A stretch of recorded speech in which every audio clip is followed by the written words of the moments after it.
স্বাগতম তোমাদের প্রিয় চ্যানেল অধ্যয়ন শুরু করার আগে বইটি খুলে রাখুন আর আমার সাথে পড়তে থাকুন। আমাদের এই ছোট্ট চ্যানেলটি সাবস্ক্রাইব করতে ভুলবেন না। চলুন শুরু করি। Middle class consciousness. In the context of British rule in India, the 19th century saw the emergence of new consciousness among the educated Indian middle class. The educated Indians, which included lawyers, teachers, journalists, doctors, merchants, traders, etc., began to critically examine the Indian society and started making efforts in the direction of socio-culture reforms. Ram Mohan Roy emerged as a pioneer reformer in this field. Other prominent reforms included the likes of Dayanand Saraswati and Swami Vivekanand. The prominent social evils targeted were untouchability, sati, rituals, etc. মধ্যবিত্ত চেতনা। ভারতে British শাসনের প্রেক্ষাপটে 19 শতকে শিক্ষিত ভারতীয় মধ্যবিত্তদের মধ্যে নতুন চেতনার উদ্ভব ঘটে। শিক্ষিত ভারতীয়, যার মধ্যে আইনজীবী, শিক্ষক, সাংবাদিক, ডাক্তার, বণিক, ব্যবসায়ী প্রভৃতি অন্তর্ভুক্ত ছিল, তারা ভারতীয় সমাজকে সমালোচনামূলকভাবে পরীক্ষা করতে শুরু করে এবং সামাজিক সংস্কৃতি সংস্কারের দিকে প্রয়াস শুরু করে। রামমোহন রায়ের এই ক্ষেত্রে একজন অগ্রগামী সংস্কারক হিসেবে আবির্ভূত হন। অন্যান্য বিশিষ্ট সংস্কারের মধ্যে রয়েছে দয়ানন্দ সরস্বতী এবং স্বামী বিবেকানন্দের মতো। উল্লেখযোগ্য সামাজিক মন্দ লক্ষ্যবস্তু ছিল অস্পৃশ্যতা, সতীদাহ প্রথা ইত্যাদি। More than any other class, it was this class that was able to analyze the true nature of the colonial rule. In the beginning, they supported the changes brought about by the British in the fields of administration, education, means of communication etc., thinking that they would benefit the masses. But gradually they understood that the real motive was to assist in the consolidation of the British Raj. অন্য যে কোন শ্রেণীর চেয়ে এই শ্রেণী ঔপনিবেশিক শাসনের প্রকৃত স্বরূপ বিশ্লেষণ করতে সক্ষম হয়েছিল। শুরুতে তারা প্রশাসন, শিক্ষা, যোগাযোগের মাধ্যম ইত্যাদি ক্ষেত্রে ব্রিটিশদের দ্বারা আনা পরিবর্তনগুলিকে সমর্থন করেছিল, এই ভেবে যে তারা জনসাধারণের উপকার করবে।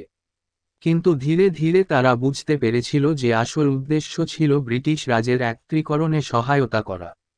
While other Indian classes, peasant, workers and tribals, voiced their protest in the form of popular uprisings and revolts, the educated middle classes voiced their protest chiefly in two forms: 1. Literary activities, and 2. Associations and organizations.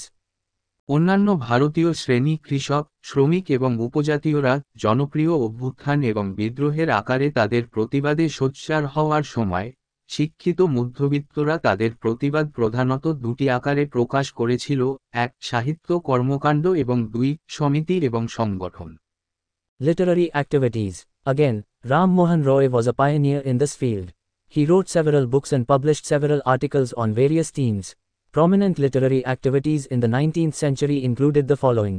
সাহিত্যিক কার্যক্রম। আবার রামমোহন রায়ের এই ক্ষেত্রে অগ্রগামী ছিলেন।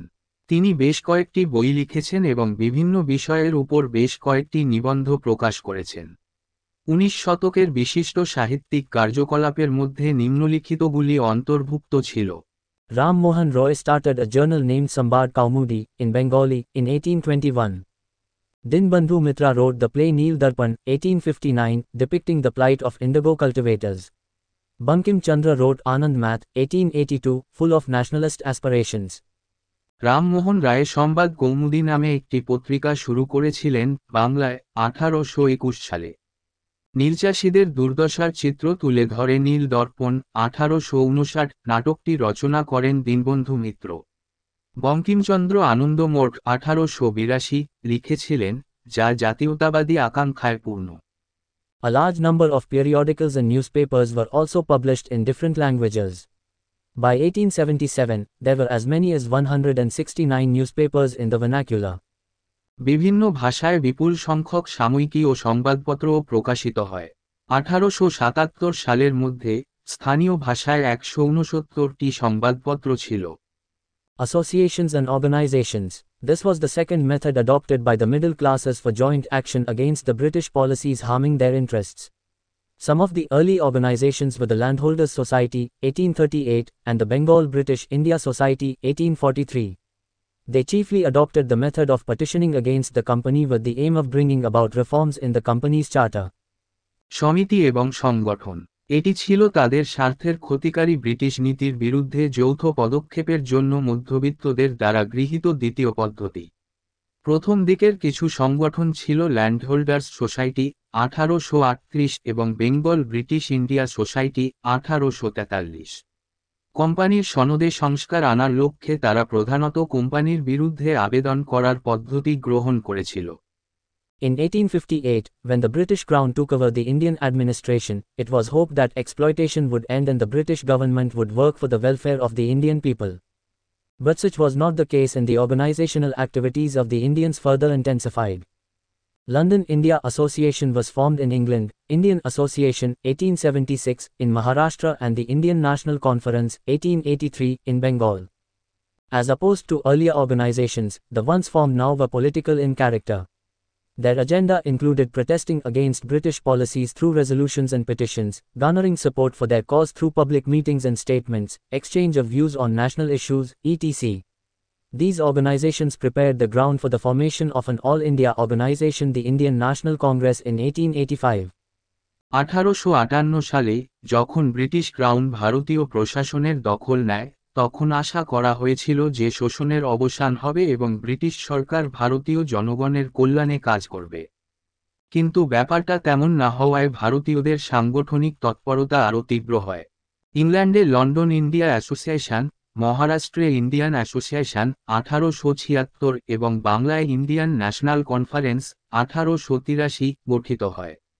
আগের সংগঠনগুলোর বিপরীতে এখন যেগুলো গঠিত হয়েছে সেগুলো ছিল চরিত্রগতভাবে রাজনৈতিক। তাদের কর্মসূচির মধ্যে রয়েছে রেজুলেশন ও পিটিশনের মাধ্যমে ব্রিটিশ নীতির বিরুদ্ধে প্রতিবাদ করা, জনসভা ও বিবৃতির মাধ্যমে তাদের উদ্দেশ্যের জন্য সমর্থন আদায় করা, জাতীয় ইস্যুতে মত বিনিময় করা ইত্যাদি। 1885 সালে Growth of national consciousness in second half of 19th century. The full flowering of the national consciousness had to wait until the second half of the 19th century. It was during this period that the Indian National Congress was formed in 1885. 19 শতকের দ্বিতীয়ার্ধে জাতীয় চেতনার বৃদ্ধি। 19 শতকের দ্বিতীয়ার্ধ পর্যন্ত জাতীয় চেতনার পূর্ণ ফুল ফোটার জন্য অপেক্ষা করতে হয়েছিল। এই সময়কালেই 1885 সালে ভারতীয় জাতীয় কংগ্রেস গঠিত হয়েছিল। At its root, modern Indian nationalism arose to meet the challenge of the foreign rule. The British Raj itself, along with its direct and indirect consequence, provided the material, moral and intellectual ground for the development of an anti-imperialist movement in India, which subsequently grew into a full-fledged national movement. এর মূলে বিদেশি শাসনের challenge মোকাবেলায় আধুনিক ভারতীয় জাতীয়তাবাদের উদ্ভব হয়েছিল।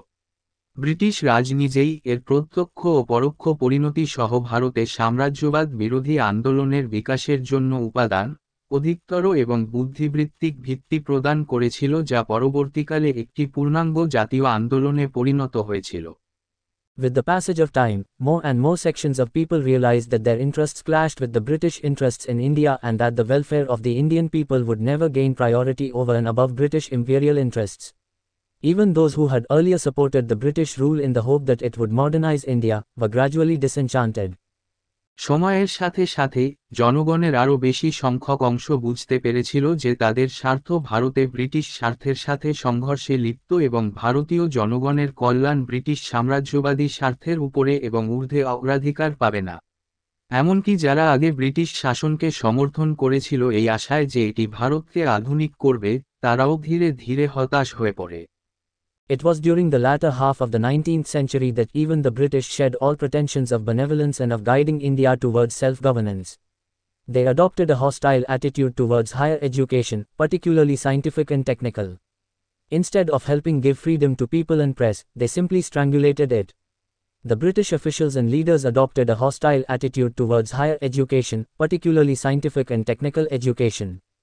19 শতকের শেষার্ধে এমনকি ব্রিটিশরাও কল্যাণের এবং স্বশাসনের দিকে ভারতকে পরিচালিত করার সমস্ত ভান ত্যাগ করেছিল। তারা উচ্চশিক্ষা, বিশেষ করে বৈজ্ঞানিক ও কারিগরি শিক্ষার প্রতি বিরূপ মনোভাব গ্রহণ করেছিল। মানুষ এবং সংবাদপত্রের স্বাধীনতা দিতে সাহায্য করার পরিবর্তে তারা কেবল এটিকে শ্বাসরোধ করে। ব্রিটিশ কর্মকর্তা ও নেতারা উচ্চশিক্ষা, বিশেষ করে বৈজ্ঞানিক ও কারিগরি শিক্ষার প্রতি বিরূপ মনোভাব গ্রহণ করেন। British response. The growth of Indian nationalism in the latter half of 19th century was certainly not liked by the British. Their first response was of denial, and they denied the very idea of India as a nation.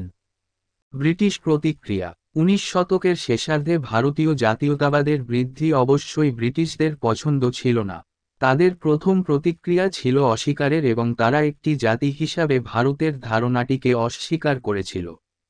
In 1883, Junior Steele described India as mere geographical expression, with no sense whatever of national unity.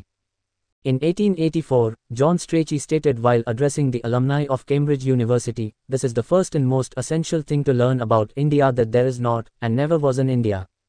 1883 সালে জে.আর. স্টিলি ভারতকে নিছক ভৌগোলিক অভিব্যক্তি হিসাবে বর্ণনা করেছিলেন, জাতীয় ঐক্যের কোন অর্থ ছাড়াই। 1884 সালে জন স্ট্র্যাচি কেমব্রিজ বিশ্ববিদ্যালয়ের প্রাক্তন ছাত্রদের সম্বোধন করার সময় বলেছিলেন, ভারত সম্পর্কে জানার জন্য এটিই প্রথম এবং সবচেয়ে প্রয়োজনীয় জিনিস যেটি নেই এবং কখনো ভারত ছিল না।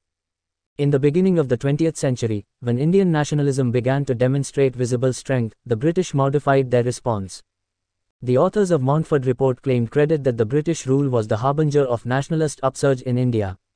It stated, "The politically minded Indians, are intellectually our children. The present intellectual and moral stir in India is rather a tribute to our work." R. Copeland wrote, "Indian nationalism was the child of the British Raj." 20 শতকের শুরুতে যখন ভারতীয় জাতীয়তাবাদ দৃশ্যমান শক্তি প্রদর্শন করতে শুরু করে, ব্রিটিশরা তাদের প্রতিক্রিয়া পরিবর্তন করে। মন্টফোর্ড রিপোর্টের লেখকরা কৃতিত্ব দাবি করেছেন যে ব্রিটিশ শাসন ভারতে জাতীয়তাবাদী উত্থানের আশ্রয়দাতা ছিল। এতে বলা হয়েছে, রাজনৈতিকভাবে চিন্তাশীল ভারতীয়রা বুদ্ধিবৃত্তিকভাবে আমাদের সন্তান। ভারতে বর্তমান বৌদ্ধিক ও নৈতিক আলোড়ন বরং আমাদের কাজের প্রতি শ্রদ্ধাঞ্জলি। আর কুপল্যান্ড লিখেছেন, ভারতীয় জাতীয়তাবাদ ছিল ব্রিটিশ রাজের সন্তান। What Copeland failed to mention was that Indian nationalism, in reality, was an unwanted child of the British Raj whom it refused to acknowledge at first and tried to strangulate it subsequently. কুপল্যান্ড যা উল্লেখ করতে ব্যর্থ হয়েছিল তা হল যে ভারতীয় জাতীয়তাবাদ বাস্তবে ব্রিটিশ রাজের একটি অবাঞ্ছিত সন্তান যাকে প্রথমে স্বীকার করতে অস্বীকার করেছিল এবং পরে শ্বাসরোধ করার চেষ্টা করেছিল। In the final analysis, it would be correct to say that a number of factors contributed to the rise of Indian nationalism in the century. It was partly a product of the worldwide upsurge of the idea of nationalism and self-determination initiated by the French Revolution, partly the result of modernization initiated by the British in India, partly a result of the popular uprisings and Indian Renaissance, and partly a reaction to the British Raj. চূড়ান্ত বিশ্লেষণে এটা বলা সঠিক হবে যে এই শতাব্দীতে ভারতীয় জাতীয়তাবাদের উত্থানের পেছনে বেশ কয়েকটি কারণ ভূমিকা রেখেছিল। এটি আংশিকভাবে ফরাসি বিপ্লবের দ্বারা সূচিত জাতীয়তাবাদ এবং আত্মসংকল্পের ধারণার বিশ্বব্যাপী উত্থানের একটি পণ্য ছিল, আংশিকভাবে ভারতে ব্রিটিশদের দ্বারা সূচিত আধুনিকীকরণের ফলাফল, আংশিকভাবে জনপ্রিয় অভ্যুত্থান এবং ভারতীয় রেনেসাঁর ফলাফল এবং আংশিকভাবে একটি প্রতিক্রিয়া ব্রিটিশ রাজের কাছে। Note: read in detail about the popular uprisings and revolts, 19th century socio-cultural reform movements, the Indian national movement, in the upcoming chapters. Drastebia, Janapriya Abhyuthana ebam Bidroha, 1960 Kera Samajika Sanskrika Reforda Andolana Bhartiya Jatiya Andolana Sampak Bisterita Paruna, Asanna Adhyay. এখানেই এই চ্যাপ্টারটি শেষ করলাম। পরবর্তী ভিডিওতে আমরা পরের চ্যাপ্টারটা পড়ব।